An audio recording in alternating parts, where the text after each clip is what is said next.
Good morning. It's time for Take Two Tales. I'm Miss Corinne, and I have a monstrous story for you today. Well, it's not really monstrous, but it is about a monster. But it's not a scary monster. Well, maybe I better just tell you the story. See, there was a monster, and his name was Eddie. And he lived in a castle in the sky. But because he lived in a castle in the sky, he didn't have any friends, so he was a little bit grumpy. What he did have was riches, money, gold, things made of gold, anything that you could ever need to buy as much as you want, but it didn't really make him happy. He did, however, like to count it. And one day he went to count his gold when he noticed a bag was missing. Fee-fi-fo fum, who took my gold? Oh, I can't find it anywhere. He looked under things, and he looked over things, and he looked in things. He couldn't find it anywhere. Oh, this is so frustrating. Edgar was not happy. Well, what always calmed him down was listening to his magical self-playing harp. So he went to the closet where he kept it, opened the door. It's gone! No, somebody took my harp. They took my gold and they took my harp. There's a thief around here and I'm gonna catch him. So Edgar set a trap. He took his golden goose, the one with feathers made of gold, who laid a golden egg every day. I'm telling you, he had all the gold you would ever need. He took it and he set it on the kitchen table. And then he sat back in a chair and pretended to sleep.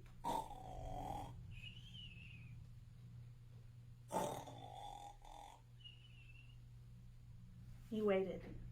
Sure enough, before long, a little boy came creeping out into the kitchen, up to the table, and he reached his little hands up and he grabbed the goose and he ran, and Edgar jumped up. Stop!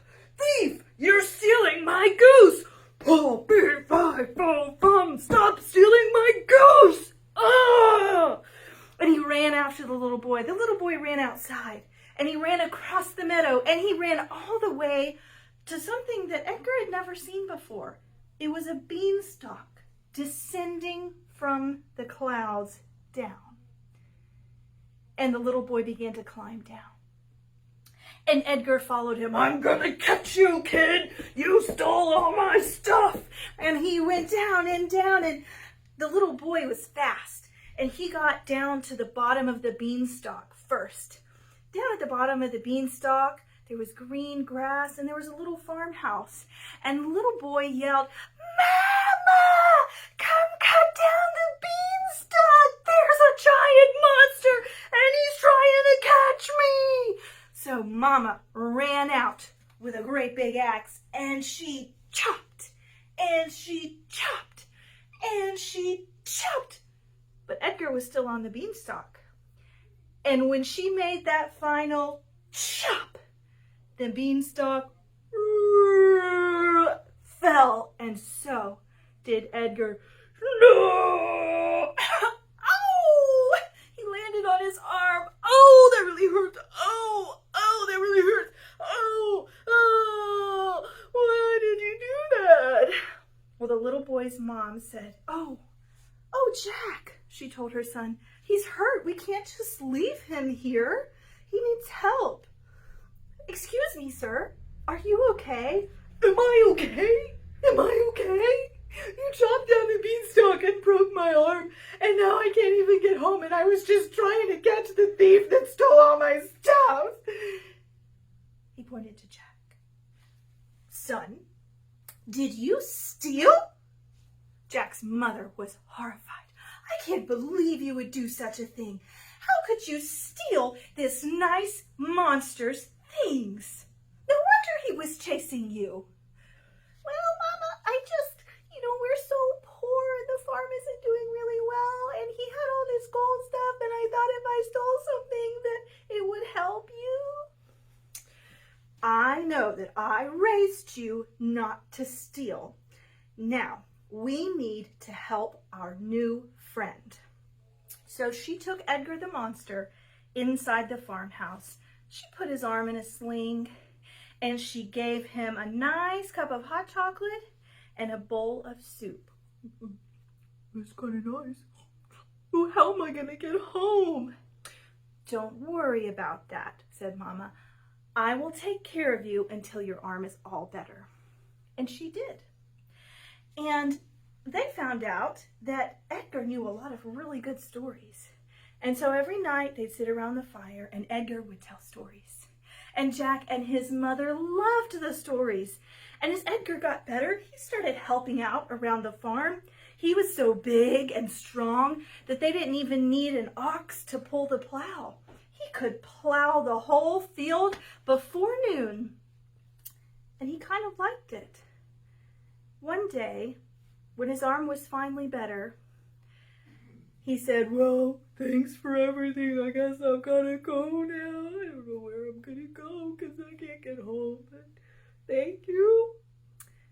And Jack's mama said, "Edgar, why don't you stay? We'd be so sad if you left." So Edgar built himself a little house behind the farmhouse, and he stayed and worked the farm with Jack and his mama, and they all became best friends. The end. Have you ever heard that story before? You know what it kind of reminds me of? Jack and the Beanstalk. That's right. It reminds me of Jack and the Beanstalk, but instead of being about Jack, it was about the monster. How interesting. In this story, was the monster bad? Was he evil? Was he scary? Maybe a little bit. But they all learned how to work together, and Edgar made friends, and that's really important. If you liked this story, you can read it in this book, Monster Stew by Mita Modresi. But it's not just one story in here. There's 3 monster stories that I think you might recognize, and I know you will enjoy. So check it out, give it a read, and have a monstrously good time. Bye!